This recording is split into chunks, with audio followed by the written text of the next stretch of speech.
Episode 8. நாம இந்த audio சீரீஸ்ல 3வது எபிசோட்ல பார்த்த மாதிரி மூவேந்தர்கள் தனித்தனியா போர் முன்னெடுத்து மாமன்னன் வேள்பாரிய ஜெயிக்க முடியாம 3 அரசர்களும் இப்ப ஒன்னா சேர்ந்து வேள்பாரிய ஜெயிக்க திட்டம் போட்டாங்க. ஒருத்தருக்கு ஒவ்வொரு காரணம், ஆனா இலக்கு ஒண்ணுதான். அது புறம்பு மலை மேல படையெடுக்கிறது. ஆனாலும் இந்த 3 பேருக்கும் ஒரு ஒற்றுமை இருக்கு. அது என்னன்னா, 3 அரசர்களுக்கும் வேள்பாரியோட கொடை திறன் மேல இருக்க கோபம், வன்மை, பொறாமை அப்படின்னு இந்த விஷயங்கள்ல எல்லாமே ஒன்னதான் இருந்தாங்க.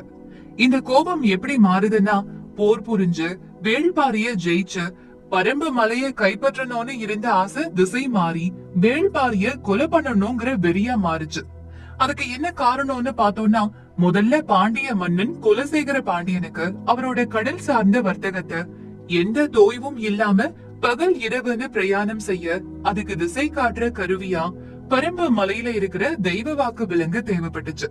பேச்சுவார்த்தை மூலமா அது நடக்காதுன்னு தெரிஞ்சு பரம்பு மலை கிட்ட இருக்கிற குறுநில மன்னர்களை ஏவி விட்டு அந்த அபூர்வ விலங்குகளை திருட முயற்சி பண்ணினாரு.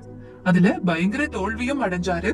அதனால அவருடைய துறைமுகம் மட்டும் இல்லாம கப்பலும் தீக்கிரையாச்சு. இதனால அடுத்த கட்ட முயற்சியா வள்ளல் வேள்பாரியோட அழகான 2 மகள்களை பெண் கேட்டு தூது விட்டாரு. ஆனா மன்னன் வேள்பாரி கிட்ட இருந்து சாதகமான பதில் வரல. அடுத்து சேர மன்னன் அவரோட அப்பாவை வேள்பாரி தலை சீவனதுக்காக பழி வாங்கறதுக்காகவே போர் தொடுத்து தோத்து போய் இப்போ பெண் கேட்டு தூது விட்டாரு. அவருக்கும் மாமன்னன் சாதகமான பதில் கொடுக்கல. கடைசியா சோழ மன்னனும் பரம்பு மலையோட எழில் அப்புறம் அதோட செல்வ செழிப்புக்கு ஆசைப்பட்டு போர் தொடுத்தாரு. தோல்விதான் அவருக்கும் பரிசா கிடைச்சது. அதுக்கப்புறம் பெண் கேட்டு தூது அனுப்பினாரு. ஆனா அந்த தூதுக்கும் முடியாது அப்படிங்கறது மட்டும் தான் பதிலா இருந்துச்சு.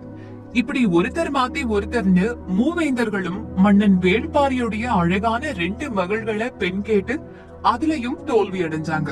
இந்த நிகழ்வு அந்த 3 பேருக்கும் ஒரு பெருத்த அவமானத்தையும் கோபத்தையும் வரவழைச்சது. அந்த கோபம் மன்னன் வேள்பாரி கூட போர் புரியறத விட்டுட்டு அவரை எப்படியாவது கொலை பண்ணணும் அப்படின்னு முடிவெடுக்கிறாங்க. 3 பேரும் சேர்ந்து பரம்பு மலையுடைய அடிவாரத்துல முற்றுகையிட்டாங்க. இப்படி முற்றுகையிட்ட போர் படையுடைய அளவு வேள்பாரியின் படையை விட 4 மடங்கு அதிகமா இருந்துச்சு. போர் வீரர்களோட எண்ணிக்கைய வச்சே வெற்றி நமக்கு தான் கிடைக்கும் அப்படின்னு ரொம்பவும் நம்பிக்கையோட இருந்தாங்க. அது மட்டும் இல்லாம கிட்டத்தட்ட குதிரை படை, யானை படை, போர் வீரர்கள் அப்படின்னு நிறைய பேரை வச்சிருந்தாங்க.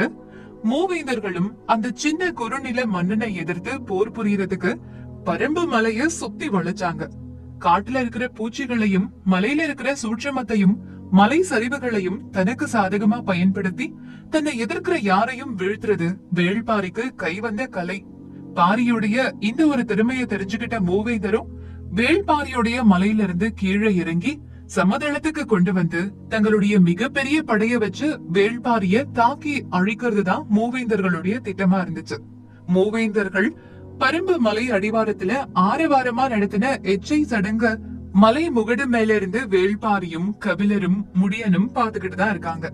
வேள்பாரி கூட இருக்கிற கபிலர் யானைய வெட்டி மிகப்பெரிய போருக்கும் அழிவுக்கும் செய்யக்கூடிய அந்த சடங்க பத்தின விவரத்தை மன்னன் வேள்பாரி கிட்ட சொல்றாரு.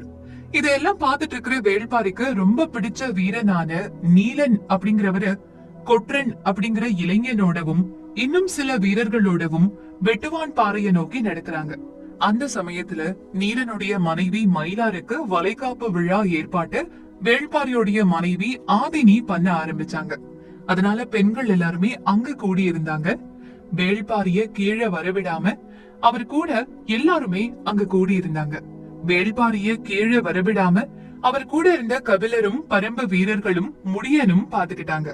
சரி, இப்போ வெட்டுவான் பாறையில இருந்த வீரன் நீலனுக்கும் அவன் கூட இருந்த சிறுவனான கொற்றனுக்கும் அப்புறம் வயது முதிர்ந்த சில வீரர்களுக்கும் என்னாச்சு அப்படிங்கறத பாக்கலாம்.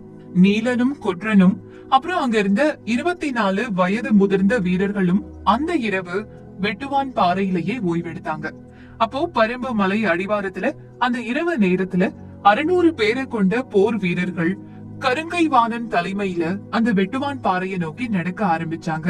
வேள்பாரிய மலையில இருந்து கீழே வர வைக்கணும் அப்படின்னா வேள்பாரியினுடைய முக்கிய வீரன் பரம்பு மலையில எல்லாருக்குமே பிடிச்ச நீலனை பிடிச்சே ஆகணும் அப்படின்னு மயூர் கிழார் பாண்டியர் நினைக்கிறாரு. ஏன்னா நீலன் தான் அவருடைய மகனையும் கொண்டு அவனுடைய குதிரையையும் தன் வசமாக்கிட்டான். இதனாலேயே மயூர் கிழார் நீலன தன் கையாலேயே கொல்லணும் அப்படிங்கிற வெறியில அவனை தேடி கருங்கை வாணன் கூட வெட்டுவான் பாறைக்கு போனாரு. வெட்டுவன் பாறைய நெருங்கின அந்த பெரிய படைய நீலனும் கொற்றனும் அந்த போர் வீரர்களும் எவ்வளவுதான் நெருப்பு களிய அவங்க உடம்பு மேல பூசிக்கிட்டு நெருப்புக்குள்ள நுழைஞ்சும் அதுக்கப்புறம் மறைஞ்சும் ரொம்பவே வெறிக்கொண்டு சண்டை போட்டாலுமே வேந்தர் படை கொற்றனையும் கொண்டு நீலனையும் சிறை பிடிச்சு மலையுடைய அடிவாரத்துக்கு கொண்டு போயிடுறாங்க.